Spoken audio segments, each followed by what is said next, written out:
بسم اللہ الرحمن الرحیم، نحمدہ و نصلی علی رسول الکریم، اما بعد، فَمِأَيِّ آلَاءِ رَبِّكُمَا تُكَذِّبَانِ۔ اللہ ارشاد فرماتا ہے قرآن مجید میں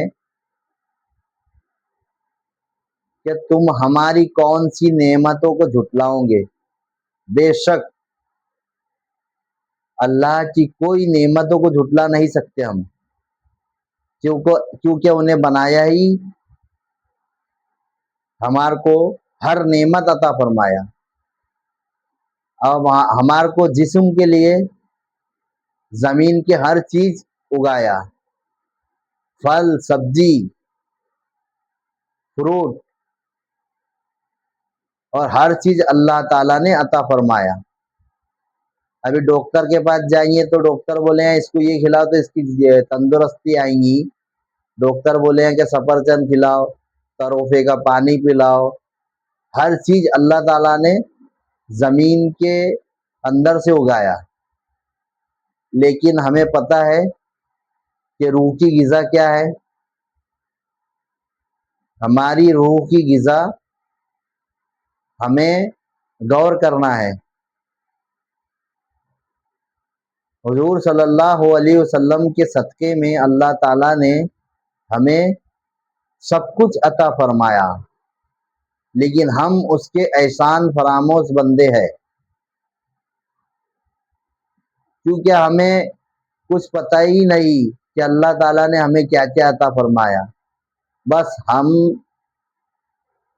زندگی گزارے اور ہمیں تو پتہ ہی نہیں ہے کہ ہمیں مرنا ہے، لیکن غور کرنے کا مقام ہے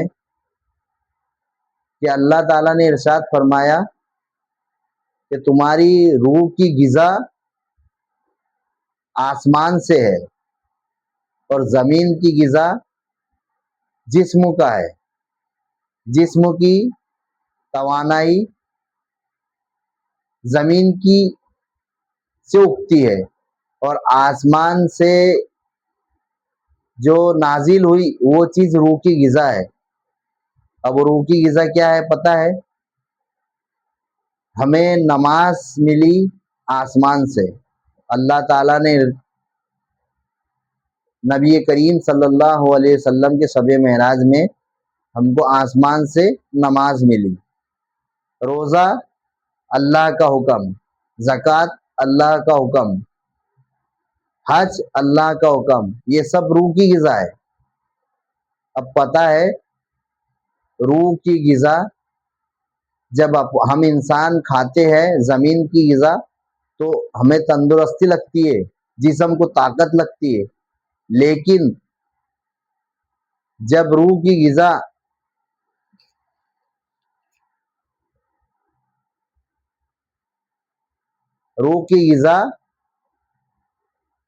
اللہ تعالیٰ ارشاد فرماتا ہے، ابھی غور کرنے کا مقام ہے کہ جب ہم مسجد میں جاتے ہیں تو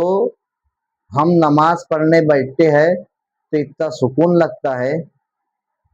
کیونکہ روح کو سکون لگتا ہے،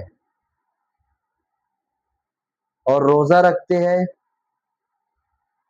تو روزے کا سکون لگتا ہے۔ روزہ ماہ رمضان جس کو اللہ نے نصیب کیا، تو ماہ رمضان کی تو بات ہی کچھ نرالی ہے کہ اس میں تو بہت کچھ، اس میں جسموں کو بھی توانائی ملتی اور اس میں روح کو بھی سکون ملتا اور روحانیت پیدا ہوتی۔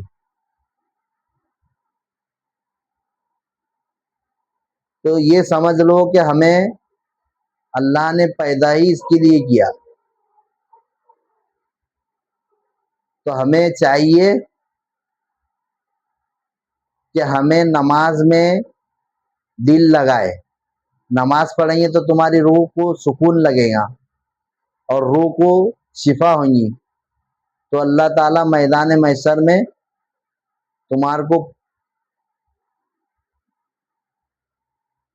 آسانی عطا فرمائیں گے۔